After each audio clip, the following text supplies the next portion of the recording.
balamusizza mikwano gyaffe abalungi abatuuliriza erinnya lya mukama waffe Yesu Kristo lyebazibwe.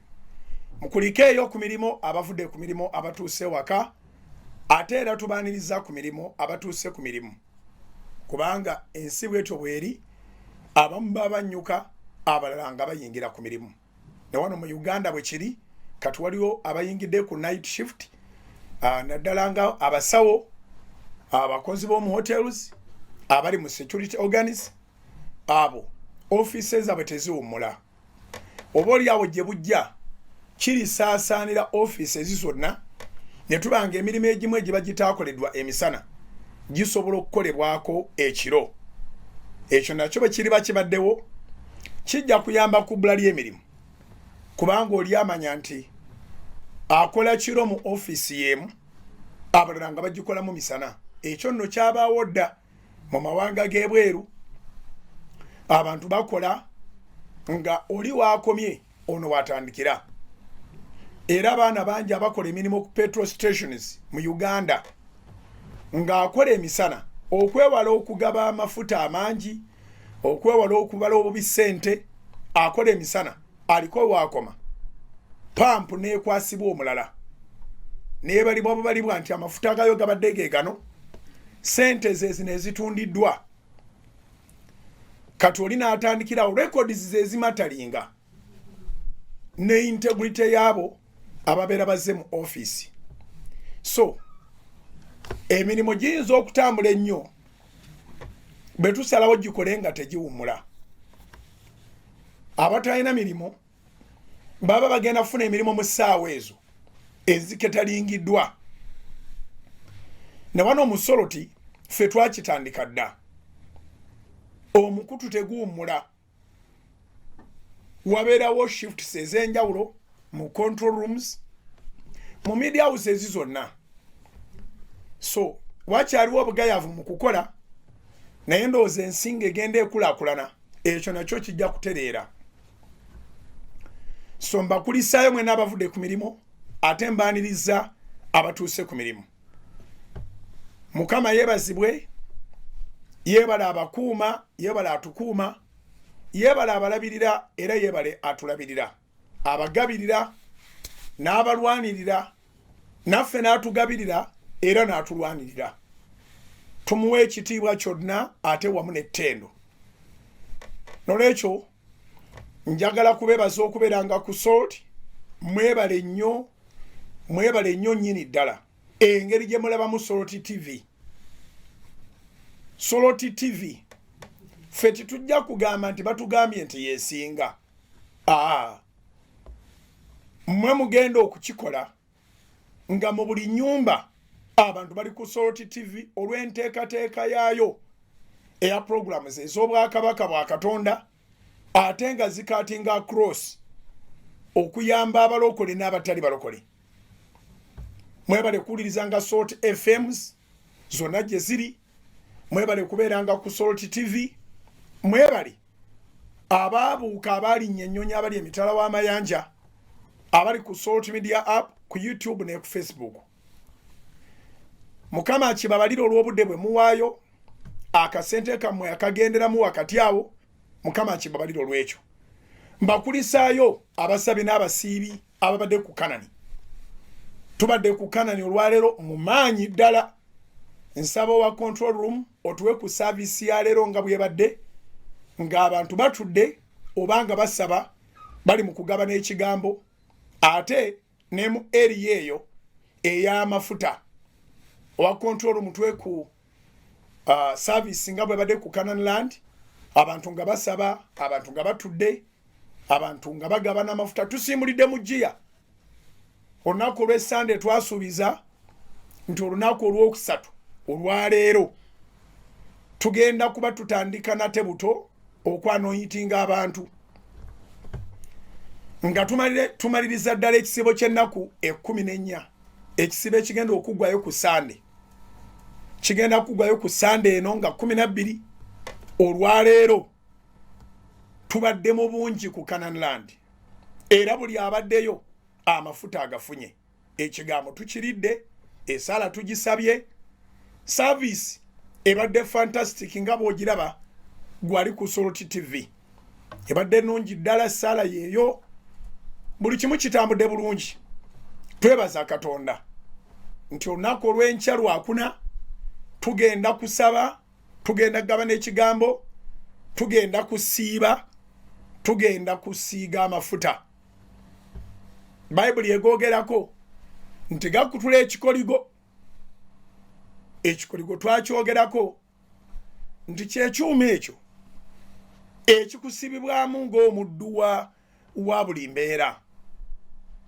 Abasajja abaddugavu abaagulibwa mu Afirika, ekyuma ekyo kye baabambazanga kye bayita ekikoligo, ne bakuteekamu olujegere. Gy'oyagala okulaga si gy'olaga, bo gye baagala olage gy'olaga. Toba na ddembe lyo. So naye Bayibuli egamba mu Isaaya 27 olunyi tebaluteekayo bakuleke bulesi olwewandiikiraawo nga bw'olaba Soroti TV service nga bw'ebadde. Bayibuli egamba mu Isaaya 27 Isaiah 10:27 nti awo olulituuka ku lunaku luli omugugu gwe guliva ku kibegabega kyo n'ekikoligo kye kiriva ku bulago bwo, n'ekikoligo kirizikirizibwa olw'okufukibwako amafuta. So nga tusaba, nga tusiiba, nga kyekisiibo kyaffe ekisembayo omwaka 2021 ngera gwe mwezi ogusembayo omwezi gwa 12 tetugenda gayaala. Tugenda kujjayo ebyokulwanyisa byonna eby'obwa Katonda. Tukwate ekisiibo, twenenye, tusabe, twegayirire eggwanga n'amawanga amalala, tweweeyo mu bujjuvu kye bayita okwewaayo n'okunoonya Mukama. Ate tusiiga amafuta era tulabe ekinaagaana. Katonda ali mu makati gaffe tukyogera bulijjo nti abantu abo bonna nga bw'obalaba gwali ku Soroti TV. Nkusabira no gwali ku Soroti FM. Katonda akugulire TV. Esala yange tesirikanga era terekerangaawo. Naye namungi oyo gw'olaba n'ababeerayo ku Sandoba munaku endala zonna, sirina gwe manyi gy'asula. Bonna Katonda yamanyi gye basula. Sina gwe mpa transport. Bonna Katonda yabeepakirira. Tewaliwo kipande kye basoma nti kyamiraawo gende ku Kanani. Katonda yabeekuŋŋaanyiriza. Olw'ekyo Katonda tasobola bakuŋŋaanya ate ye n'abalekawo. Era abantu abakuŋŋaana bo ate be bajulize ennyo ku kigambo kino nti tosobola kulinnya ku ttaka lya Kanani n'oddayo nga bwe wazze. Kale kaŋŋambe bwe nti tosobola kulinnya ku ttaka lya Kanani n'oddayo n'obeeraawo ng'olinga ava ewalala wonna ewa buli ngeri. Olunaku werugwerako, ennaku 2-3 wezigwerako, wiiki wegwerako, ebyo byoba obiraba nga byekola byokka bikyuka byokka. Omwezi oba emyezi gigenda okugwako nga n'ebyo bali tosuubira kufuna mu bulamu bwo Katonda abikuwadde. Nolwekyo njagala kwebaza Mukama nti ettaka eryo alikolerako. Era njagala kwebaza Mukama nti ate eddoboozi lino alikozesa. Mu buli mulembe mubeeramu eddoboozi, wadde wabaawo amaloboozi mangi, naye bannannyini kutumirwa ddoboozi baba baliwulira. Era mu buli mulembe mubaamu amafuta n'oyo agasitudde. Era bannannyini mafuta ago n'ebyamagero ebyo bagatoola n'ebyamagero babitoola. So guno omulembe siwuliramu nakwatibwa nsonyi zonna okugamba nti mulembe gwa bugingo. Mulembe gwa bugingo. Kubanga ebiraga nti mulembe gwa bugingo weebiri, omulokole n'atali mulokole abiraba, omuto n'omukulu abiraba ne muzibe abiwulira. Tegusobola kubanga si mulembe gwa bugingo. Radios mukaaga ne zikolebwa. Tegusobola kubanga si mulembe gwa bugingo. TV neva ku free to air paka ku DSTV nga tetwogera Luganda. Buli muntu n'abanga service emusanga mu nyumba ye oba wa status ki oba wa status ki okujjako nga tajagadde. Tegusobola kubanga si mulembe gwa bugingo.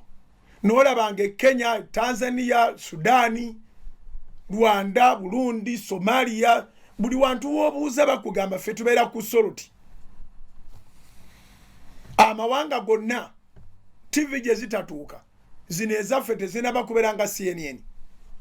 Ne baba nga bali ku social media app, nga bali ku YouTube, ku Facebook, nga bagoberera. Tegusobola kubanga si mulembe gwa bugingo. Buli muntu omulokole n'atali mulokole n'abanga alina clip y'enjiri mu simu ye.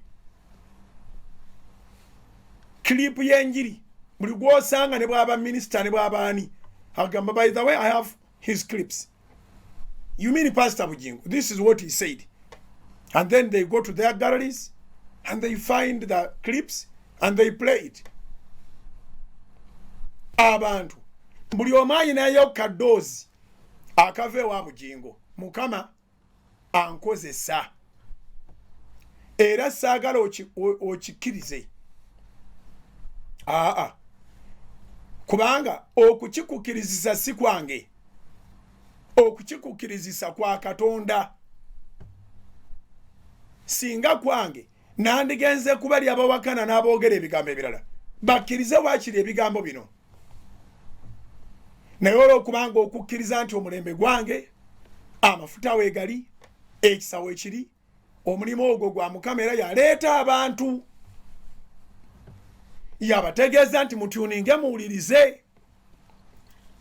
Yakwata omusiraamu mu ssaawa ng'eno ey'emisingi, n'omukatuliki, n'omangirikani, n'omusevenisi day, n'omulokole, n'omusamize, n'omuprotestant, n'atalina byakkiriza, bonna ne babeera ku salt nga bawuliza programu y'emisingi.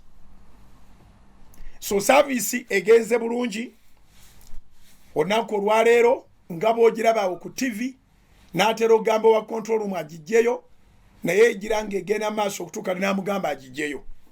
Twongedde okubikkulirwa akagambo kano ak'omulamwa gwaffe ogwa season ey'okusaba n'okusiiba. Omulamwa ogugamba nti mumusumulule mumuleke agende. John chapter 11 verse 44, Jesus said that loose him and let him go.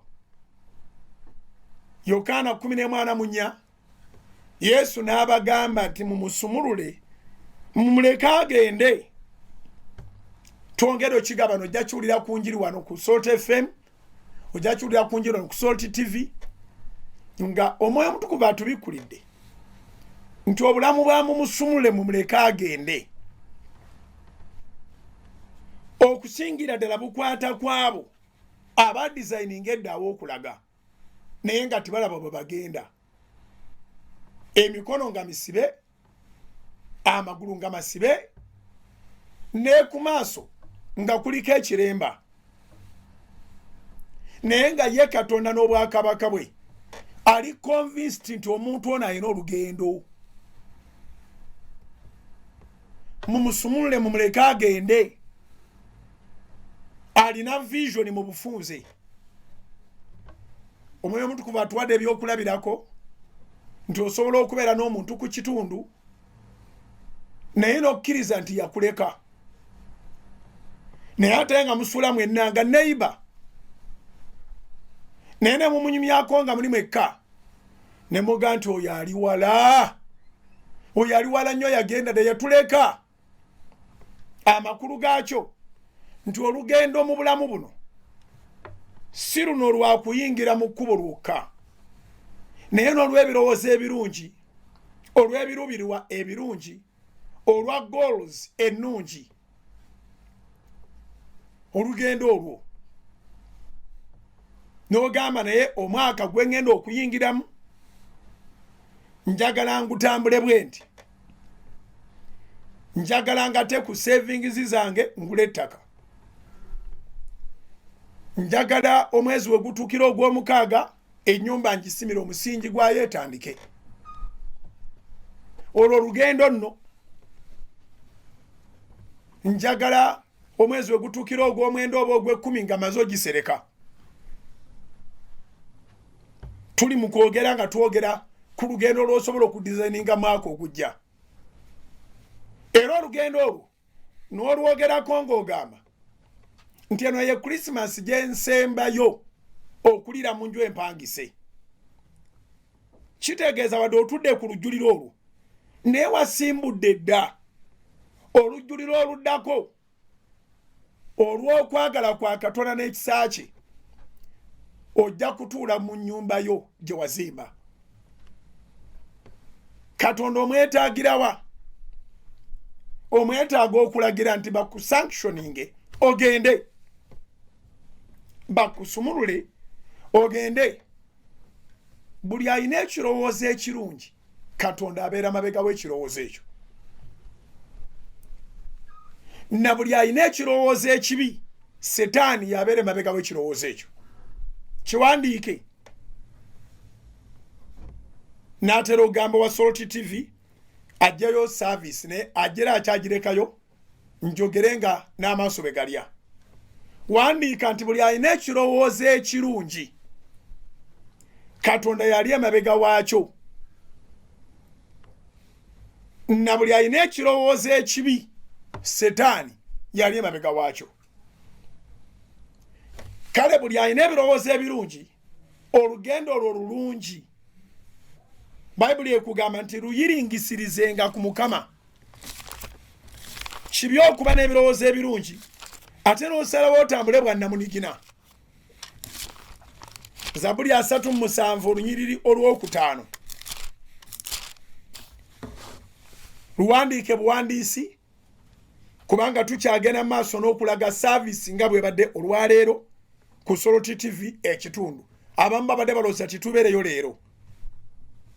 Zabuli 37 olunyiriri olw'okutaano lugamba bwe luti, olugendo lwo luyiringisirizenga ku Mukama era weesigenga oyo naye anaakituukirizanga.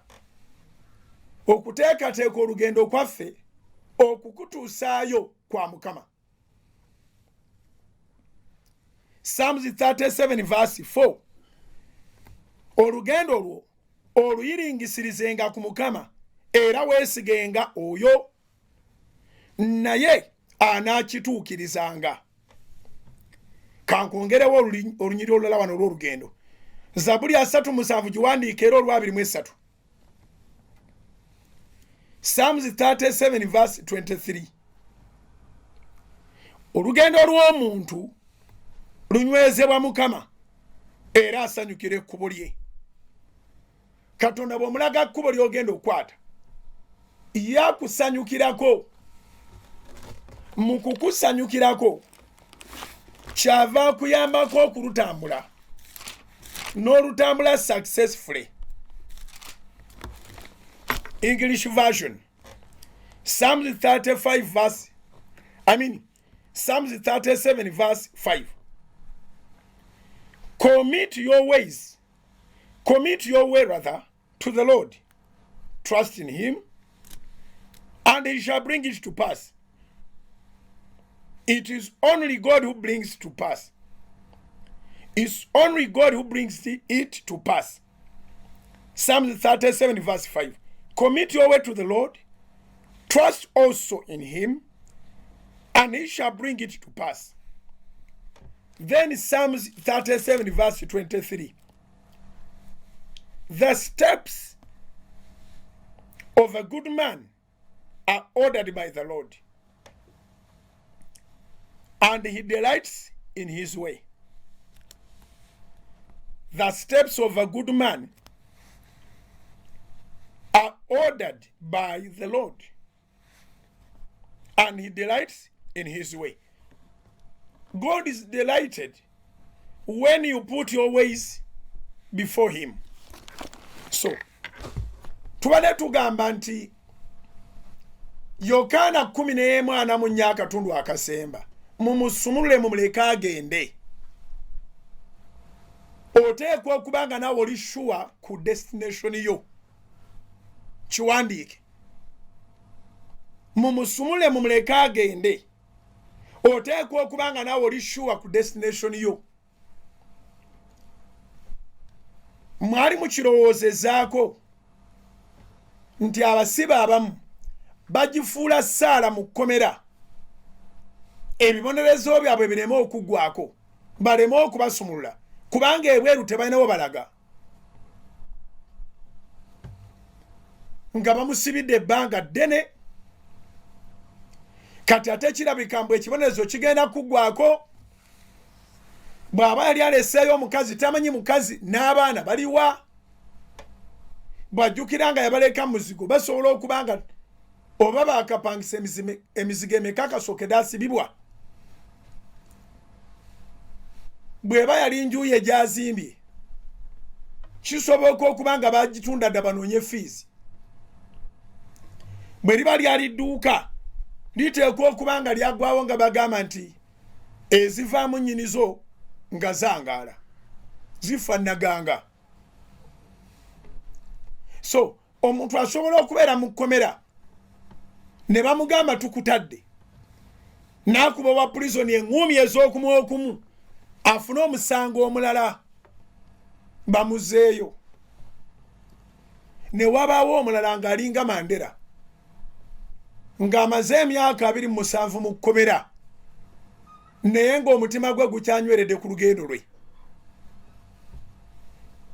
wangi ne wabaawo omulala ng'amaze emyaka 27 mu kkomera naye ng'omutima gwe gukyanyweredde mu lugendo lwe nga bw'oba omala gamusumula ng'osaawa obukwakulizo takkiriza naye bw'oba omusumulula awo okugenda alinawo. N'olwekyo asibiddwa mu muzigo, asibiddwa mu bwavu, asibiddwa mu ndwadde, ekikutaasa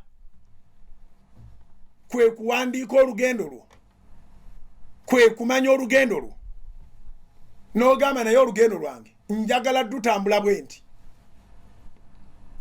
Kati olugendo lwolwo Bayibuli ekugambye nti luyiringisirizenga ku Mukama era weesigenga oyo naye anaakituukirizanga.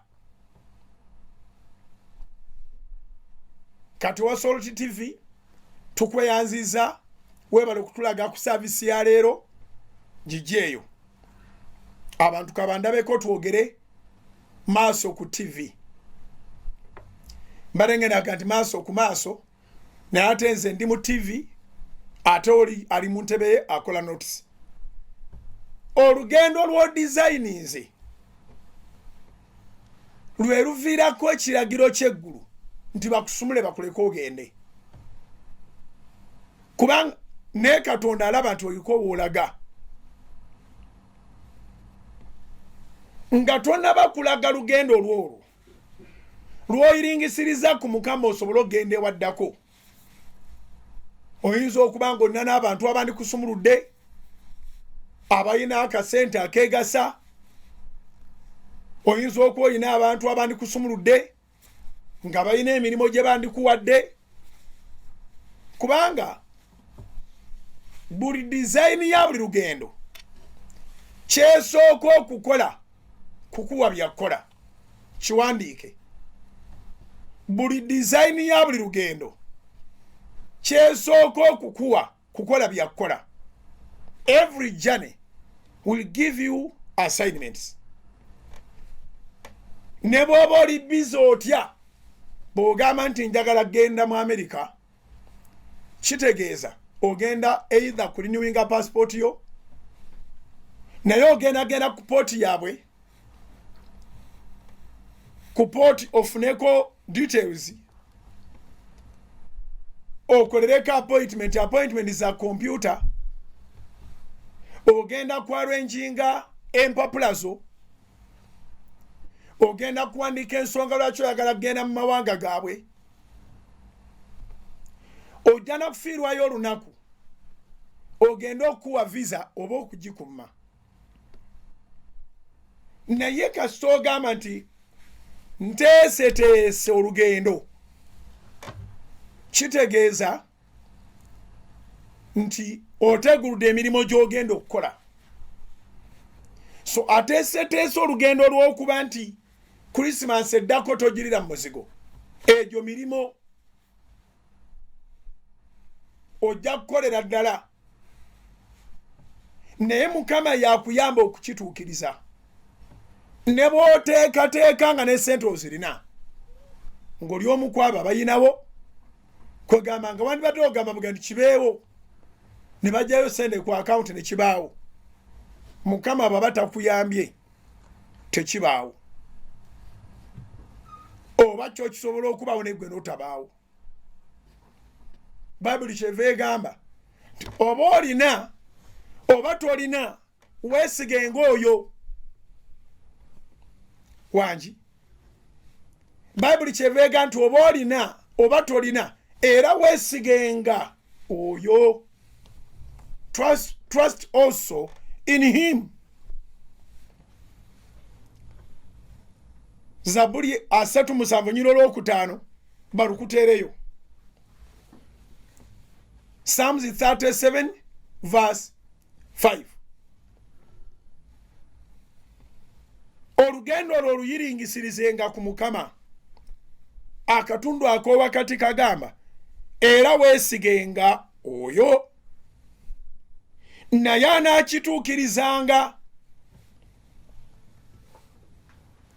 Every achievement is by the grace of God. Every achievement is by the grace of God. Bw'akusaasira kiggwa ate n'okyeyagaliramu. Bw'atakusaasira abakiroga basanyuka. Kyekitusabya bulijjo. Kyekitusabya bulijjo ate obutakoowanga. Yesu yatugamba mu Luka 18 olusooka balukuteereyo. Luka 18 olunyiriri olusooka. Luke chapter 18 verse 1. Bible egamba nti n'abagerera olugero bw'ekibagwanira okusabanga bulijjo obutakoowanga. When you are planning, you pray to get the wisdom to plan. But even after planning, you pray for the plan to be executed. And even after executing the plan, you need to pray for the accomplishment. And even when you accomplish, you need to pray to get the fruits or to dwell in the place. Ng'okyateekateeka olina okusaba Mukama akuwa amagezi. Amagezi Mukama n'agakuwa n'oteekateeka. Pulaani nga weeziri okola bw'ozisabira zisobole okuba nga zitandika. Bwe zitandika era olina omutawaana ogw'okugenda mu maaso n'okuzisabira zisobole okumalirizibwa. Bwe zimalirizibwa olina okuzisabira olye ku bibala. Bwe kuba kujja mu ssente muve mu ssente.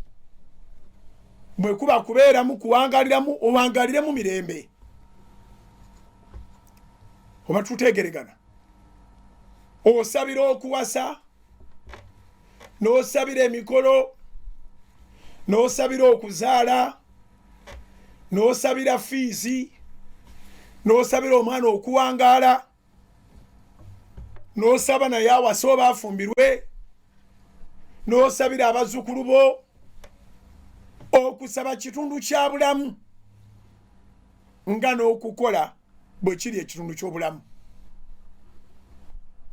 Praying is part of life as well as hard working. Whatever you pray for, God will give it to you, will grant it to you through your hard work. What God does is to bless the works of your hands. Esala yo byosaba byonna Mukama agenda byanukula, agenda kubikuwa, ng'abikuwa okuyita mu kunyiikira kwo okukola. Era oluvannyuma lw'okunyiikira kwo okukola, y'anaawanga omukisa emirimu gy'emikono gyo, buli kyokola kisobole okuyitamu obulungi. So tukyali mu kugaziya akagambo ako. Yokaana 11:44 akatundu akasemba. Mumusumulule, mumuleke agende. Ekibuuzo kiri nti kyetufunye mu lankyawo olwaleero era kyetulina mu misingi. Wateeseteese mu maaso go ag'omwoyo, amaaso agatali ago agagwamu ettaka. Wateeseteese gy'olaga. Do you see a journey in your life? Do you have a mapping of your journey? Olugendo olulaba oyina by'opulaninga. Tunaatera okumalako omwaka, tugenda kuteekateeka vision night. Olukuŋŋaana lwaffe olumalako omwaka olw'ensi yonna, vision night. When you have your book where you have written down your vision, waiting upon the grace of God to execute. Tugenda mu lukuŋŋaana lwaffe olunaamalako omwaka nga 31. Tujja babulira enteekateeka bwe zinaabeera. Naye obanga ne mu 2020 awaali awabi ennyo, twakola scientific vision night. Why not this time? Kati n'eddembe weeriri, tuli mu nteekateeka tulabe tukole tutya vision night. Naye buli muntu asobola okuba nga awaayo okwolesebwa. Kati mu bufunze okwolesebwa okwo lwe lugendo lwo. Emyezi gy'abalina okwolesebwa gidduka. Abantu bangi balabanga 2022 ogunaabeera omwaka omutini ennyo, kubanga bakutte pulaani za 2020 eza Africa n'eza 2021 ezifisse, ate nga n'eza 2022 mweziri ne bazikondensinga wamu, ne balyoka babala emyezi 12 egiri mu maaso ng'akabanga katono. Ate gw'ogamba otya? Omwaka oguli mu maaso gaffe olaba gujja kuba munene nnyo, olabanga atali gumalako. Omwaka oguli mu maaso gwaffe gwakufundiridde dde, olaba mutono, ebyokukola oyina bingi, olina olugendo mu mwaka gwe tugendamu. Wali owuliddeko omuntu ng'abuuza munne nti owaayi ebyagundi gw'obeera naye pulaani ki? Nanga ndi wa oli talina lugendo wangi. Ebyagundi gw'obeera naye ennaku zino malaba mwewuuba wamu, muli ku ki? Onaga nti oli talina lugendo. Amakulu gaakyo nti ebyokukola ebikolwa ebiri mu maaso gaffe bye tuteekateeka lwe lugendo. Kati Yesu aga nti mumusumulule mumuleke agende. Pulaani ayina nnyingi naye yassibwa. Nolwekyo mu bufunze tujja genda tugaziya mpola mpola, ky'otegeddeko kitegeere. Munzikirize ngendeko mu break, naawe olaba olugendo olwo bwe lufaanana, olaba obaddala weetegekedde 2022 amasomero gali mu keeterekero kiri confirmed era tusaba Katonda waleme okubawo ekikyuka. January nga 10 masomero gaddamu. Kati tuli neba nanyini masomero n'abasomesa nebo bali mwaka gujja bali mu kukola ku mirimo gy'omwaka ogujja. Gwoli luddawa abazadde banoonya fees abana baddayo. Oli kuki? Bakusumule bakuleko ogende oba ogamba temunsumulula negenda gasirinayo. Alozi asibugingo gegange program eyitibwa emisingi ku Salt Media. Tugene mu break katono nkomewo nate mbakuliseyo mikwano gyaffe sibeerabidde ate namwe ababadde ku TV n'abadde ku YouTube n'abadde ku Salt Media app ababadde ku mikolo gya Susan Makula Bugingo mu kwanjula mbakomerawo ne clip nja kusaba control mwebere ng'empaayo okwebyo ebyabaddewo mbeeko byenjogera ebyo bebaza ebyokubakulisaayo kambyogereko mu kitundu ekyokubiri eky'emisingi katugeneko mu bulango mukama kume tovaawo kankomewo. Soul Television Femunyo.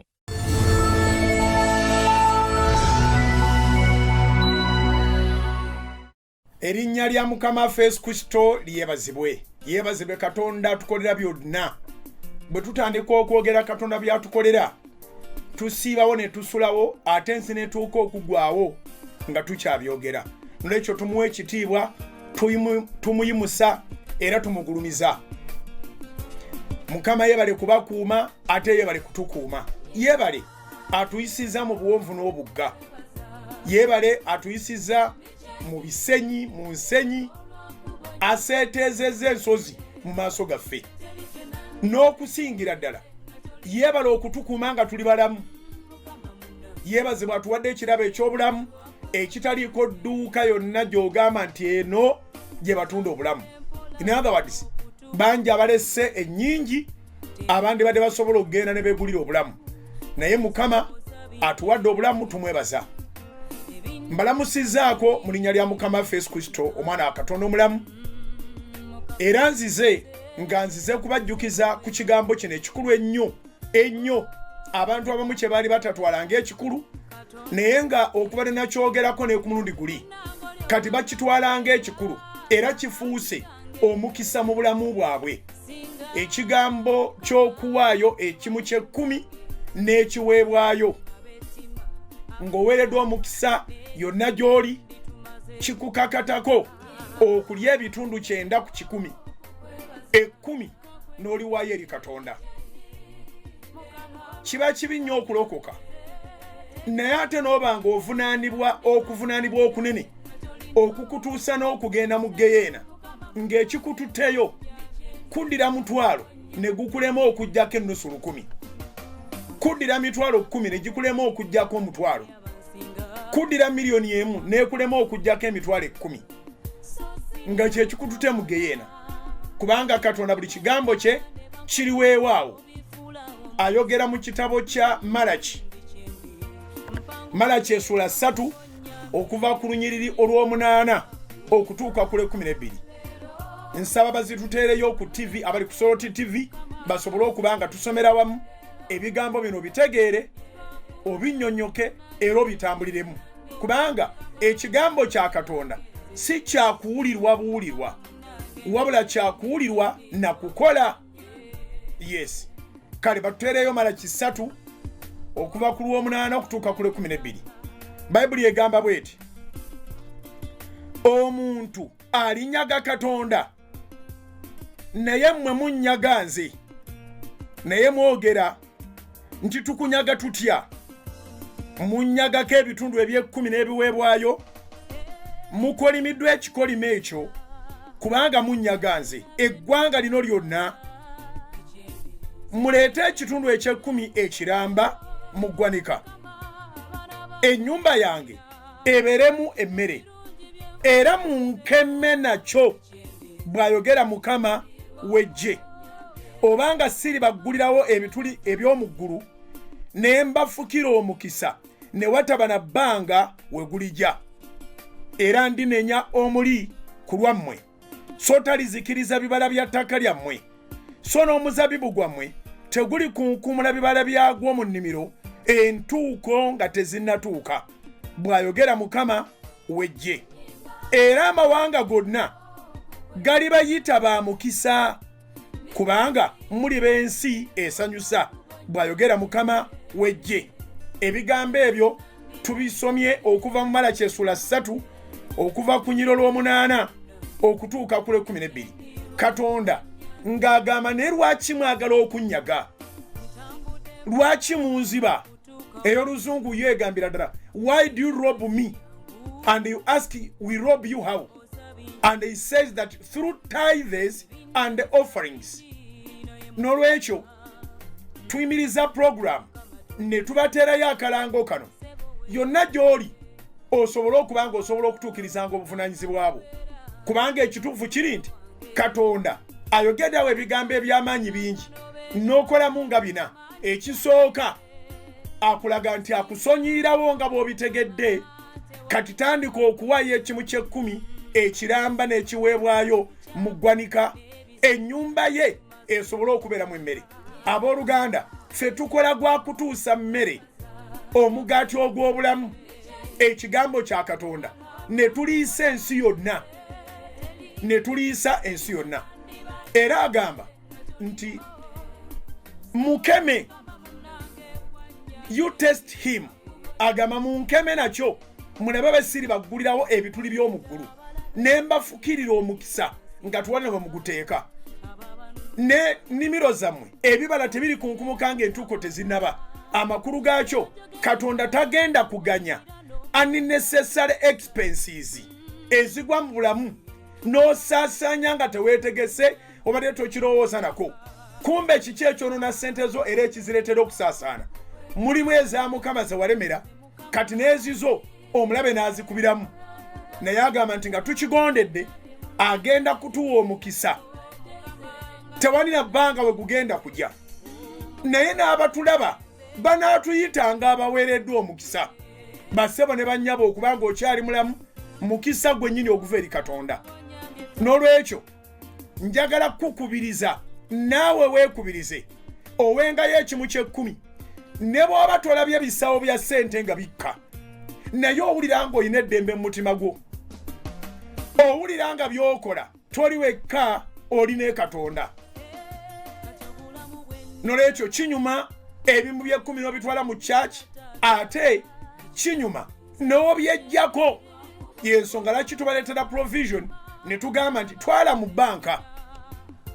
banka nga tonafuna bizibu birala zitwaleyo. Tuyina akawunti mu Centenary Bank, tuyina akawunti mu Absa Bank. Centenary Bank akawunti eri mu mannya ga House of Prayer Ministries International. Wonna wogenda ku ttabi lya Centenary Bank mu ggwanga lyonna oba ku Center Agent kasitoba nga ovaayo n'ekakiitiko akalaga nti osasudde ako ka slip ka banking kiba kiwedde. Akawunti eri mu mannya ga House of Prayer Ministries International eri mu Centenary Bank. Wonna mu ggwanga wooteekereyo ekimu kye ky'ekkumi oba ekiweebwayo kiba kimaze okutuuka. Akawunti eri namba 31 0 6 00 6 Akawunti mu Absa Bank eri akawunti namba 600 479 341 esembyayo 0 eyo ya $. Kisobokera ddala okubanga ekimu ky'ekkumi kyo oyagala kiwayo mu $. Bw'obanga oyina za Uganda ng'oyagala kuwayo ekimu ky'ekkumi, akawunti eri mu mannya ga House of Prayer Ministries International eri mu Absa Bank.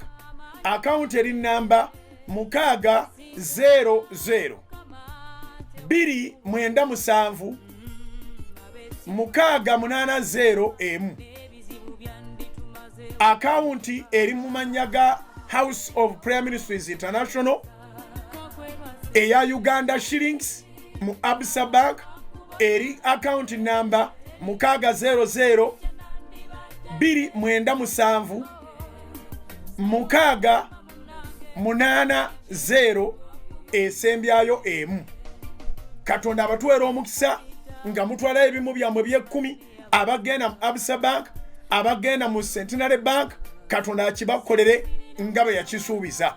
Agambye nti tumukeme nakyo tulabe bw'ataatuggulirewo ebituli by'omuggulu ne wataba na bbanga omukisa gw'anaatuwa we tunaaguteeka n'amawanga gonna ganaatuyitanga abaweereddwa omukisa. Mbasabira mwenna mu linnya lya Mukama waffe Yesu abawulira ekigambo kyo ne kiyingira mu mutima gwammwe ne mugamba tunaasigazanga ekyaffe ekya Katonda katukiweeyo, kubanga twagala omukisa mu nsi ate twagala eggulu, twagala okusikira obulamu obutaggwaawo, ate nga tukimanyi nti ababbi n'abanyazi tebalisikira bulamu butaggwaawo. Katonda nga atulabudde tudduka omusango gw'obubbi n'obunyazi mu linnya lya Mukama waffe Yesu nga tutandika okukola ekyensonga ekisaanidde mu linnya lya Mukama waffe Yesu. Kitanga abantu bombasabidde omukisa naffe nga sente bazitaddeyo. Taata, ennyumba yo ddala ebeeremu emmere, abantu bafune ekigambo, abantu bafune essaala, abantu baddemu amaanyi, abantu bawangule, emikono gyaffe nga giri waggulu nga banoonya kye banoonya erudda eyo, bawangule Mukama baddenga n'obuwanguzi, naffe tubongerenga essaala mu linnya lya Mukama waffe Yesu. Mukama atambule naawe, genda owangule, osigaze ebibyo ebya Mukama obimuwe, oleme kuyitibwanga munyazi mu bwakabaka bwa Katonda. Mukama abawo omukisa, aloozi yasi bugingo gegange, sigala ku Salt.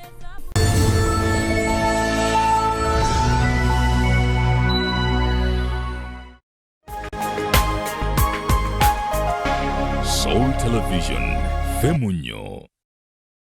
Keyo mukulikireyo ddala mu kalango kaffe ako mwebale abawa ebimu eby'ekumi n'ebiweebwayo abanyweza endagaano yamwe ne Katonda abali wano n'abali emitala w'amayanja.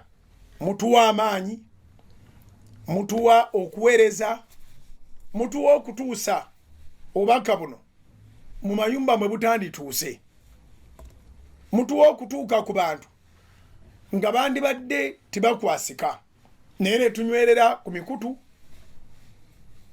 ne tusangibwa ne we tusangibwa ku bwereere, tuwali ajja kukana n'abeera charged for anything. So twagala kwebaza Katonda nti waakiri buli kimu kitambula, n'erudda eyo tusaba byeyongere nnyo okutambula n'obuwombeefu bungi nnyo ate n'essanyu lingi nnyo. Njagala kulisaayo mikwano gyaffe besijja kwatulikiriza mannya wano kubanga mwabadde bangi abaatuwerekeddeko nga omwana omuwala Susan Makula Bugingo antutte obutereevu mu bazadde be, omukolo ogwabadde ogw'olwatu ogwabaddeko ensi yonna. Nsaba control room onzigireyo moments zimu na zimu, tusigaze dakiika nga 13-12 okumaliriza pulogulaamu y'emisingi. Olwekyo omukolo gwatandise ku ssaawa 6 ne guggwa kumpi nga zigenda mu 2 tegulina bwe gujja mu dakiika 12-13, naye noonyeza moments oziteekeyo mpola mpola nga nze bwe nebaza abasajja n'abakazi ab'obuvunaanyizibwa abaleseeyo ofiiseezi zaabwe, abaleseeyo emirimu gyabwe egitali gimu, abalinnye ennyonyi, abasazizaamu tiketi nga babadde balina okgenda ne bagamba nedda tugenda kubeerawo ku lwa mikwano gyaffe Susan Makula Bugingo ne ku lwa musumba waffe omusumba Alozias Bugingo. Bannange mwebale nnyo nnyo, mwebalire ddala, mwebale nnyo, mwebalire ddala. Tubeeyanziza amafuta ge mwavuze, emmotoka zammwe ezo, abamu mwajjidde ddala mwami na mukyala twabayita babiri ne mubanga ewaka mwavuddeyo ku makya, kubanga ate abaatulabye bo baatulabye ku 6 naye ng'ate ffe twakedde ng'ekyo kye tukeereddeko, twakedde ng'ekyo kye tukeereddeko. buli muntu alina kyeyakedde okukola nga kikwatagana na mukolo ogwo okubeera colorful. Webalo wa control room moments zogenza otulondera zigenda bestro non stop later moment ku moment okutuuka lwenzigalawo emisingi gya leero.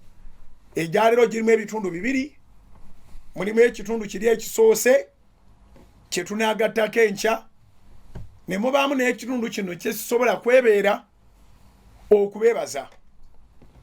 Twakedde ku makyanga buli omu alina kyakola nga kikwatagana na mukolo okubeera colorful.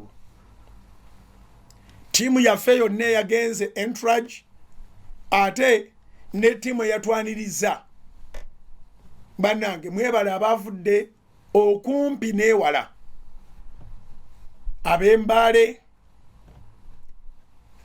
ab'e Fort Portal, abavudde mu bitundu ebitali bimu, mwebale nnyo, mwebalire ddala. Omukolo gwakoleddwa mu kitiibwa, abazadde baweereddwa ekitiibwa nga Bayibuli bwegamba. By the way, on record, gwe mulundi gwa bujingo ogwasoose okubanga asobola okulaba abazadde ab'omukyala. Okukyala kwaliwo, that was the first time of my life. Okwanjula kwabadde kulungi nnyo, and that was also the first time of my life. Era kyensomesa oteekwa okufuba okulabika nti mu byonna by'okola muzaddewo omussaamu ekitiibwa. Kiragiro kya Katonda. Ate Bayibuli egamba nti bombi nga boogenda maaso n'okulaba emikolo mu maanyi gaagyo, kankusomeremu olunyiriri naye nga tebalutadde ku mpewo, kubanga ku mpewo njagalawo enjoyinga eclipse ezo. Bayibuli etugamba mu Befeso essuula ey'omukaaga, Ephesians chapter 6 verse 1 to 3 egamba bweti. Ephesians chapter 6 verse 1 to 3 egamba nti abaana abato muwulirenga bazadde bammwe mu Mukama waffe,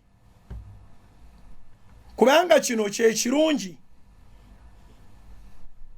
Olunyiriri lweddeyo, abaana abato muwulirenga bazadde bammwe mu Mukama waffe, kubanga kino kye kirungi.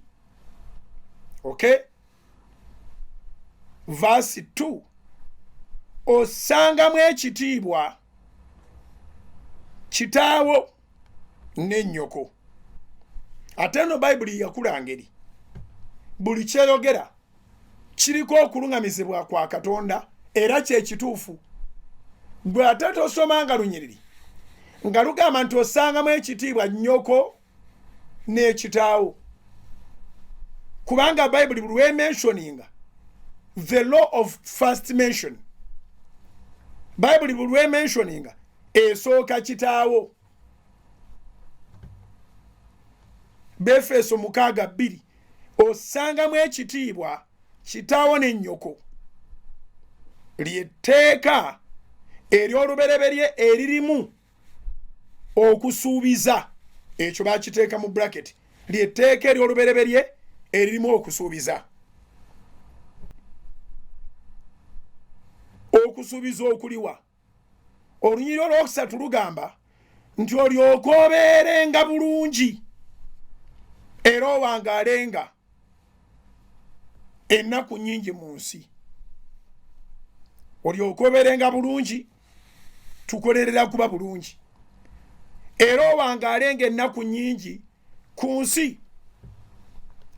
Ekigambo okussaamu ekitiibwa kitaawo ne nnyoko kyekyo kyolaba ku Soloti TV kati.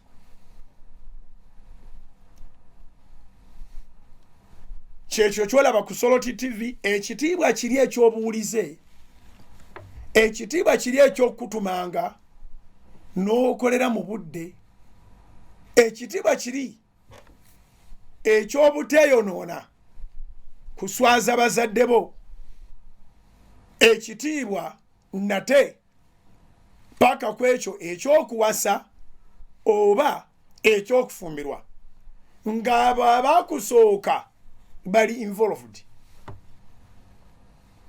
Kyoyingiramu kipya, kyoyingiramu kyetaaga obuyambi. Ne bw'oba tuwa bayinvolvinga tebalina nabwo bwe bakuyamba. Ebintu by'omu nsi muno bitambulira mu kagambo kano ke bayita authority.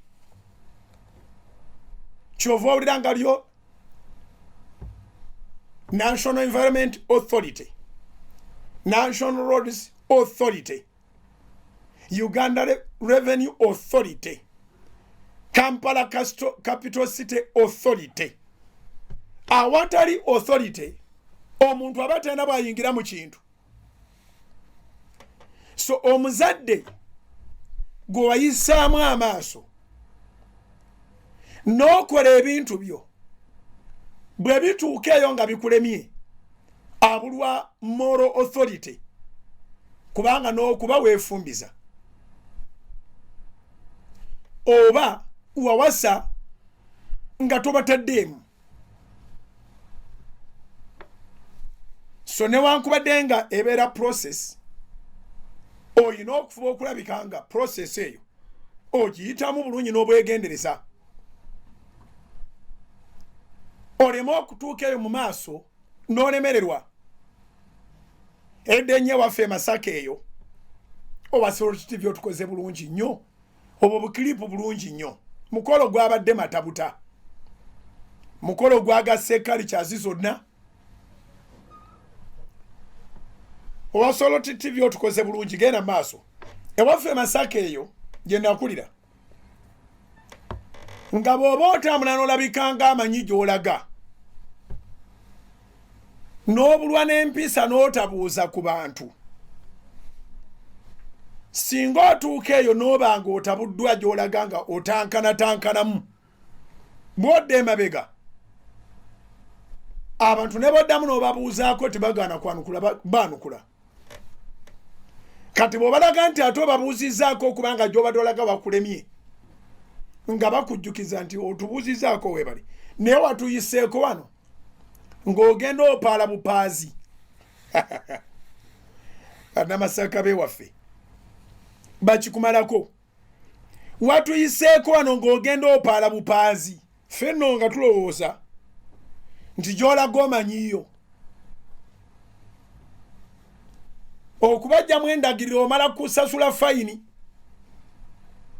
oba bamala kuyigiriza mpisa za mu bantu kubanga wanyoomye abantu bonna be wasanze, abantu abakulu nga weefudde amanyi gy'olaga naye nga tolina ky'omanyi. Bwe kityo n'omulembe guno mu puroguramu ey'emisingi twagala tukyogereko ate tukikoleko ate tukibasomese nti abazadde bateekeddwa okuweebwa ekitiibwa mu lugendo lw'obufumbo kubanga be bakukuzizza okutuuka awo. Newankubadde nga gweyagala kwekyanga mbu omu teyakuyamba oba omulala yakuyamba oba bombi tebakuyamba kubanga eryo n'okubanga bombi tebabaddeewo. Maama nga yakuteeka eyo ne taata tiyaddayo, wakula buli muntu akulera. Naye tekitegeeza nti kubanga buli muntu yakulera nti be bazadde bo. Bwe baba baalemagana nakyo si kibi ku bazadde bo, tolina buyinza basalira musango, naye bayingize mu kikyo bakubulira ekyabalemesa ekyabwe. Nkiddemu abazadde bo bwe baba baalemagana nakyo kirungi ku lwo, tolina buyinza basalira musango. Lwaki taata yatusuulawo, lwaki maama yatusuulawo? Kati olugendo lwogenda okuyingiramu abakuzaala lwabalema, leka babeere involved bakubulira ekyabalemesa olemo kiddamu. Now bwe baba nga bateredde nga bali bulungi obeetaaga kyama ki nebaza mukama kitange ne mmange weewaawo sibalabidde ebbanga ddene naye bato bange bubonero obulaga nti era abazadde babadde wamu eva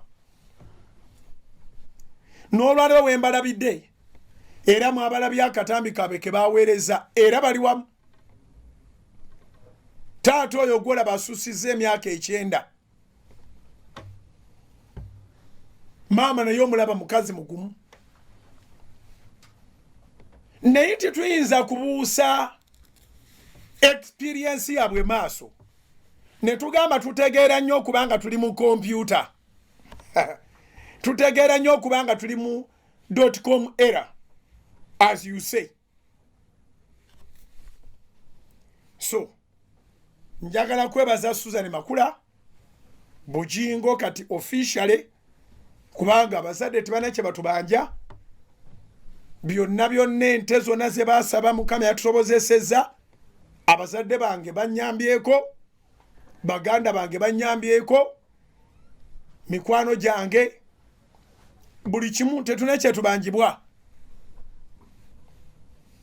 mukolo gwa byafaayo tugenda kuba replay tugenda kuba repeat yago olwokutaano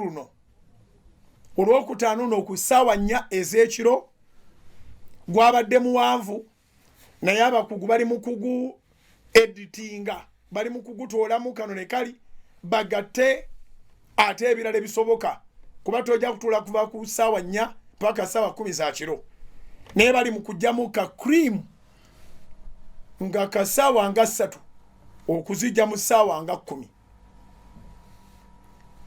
nolwekyo olw'okutanula wiiki eno ssaawa 4 ez'ekiro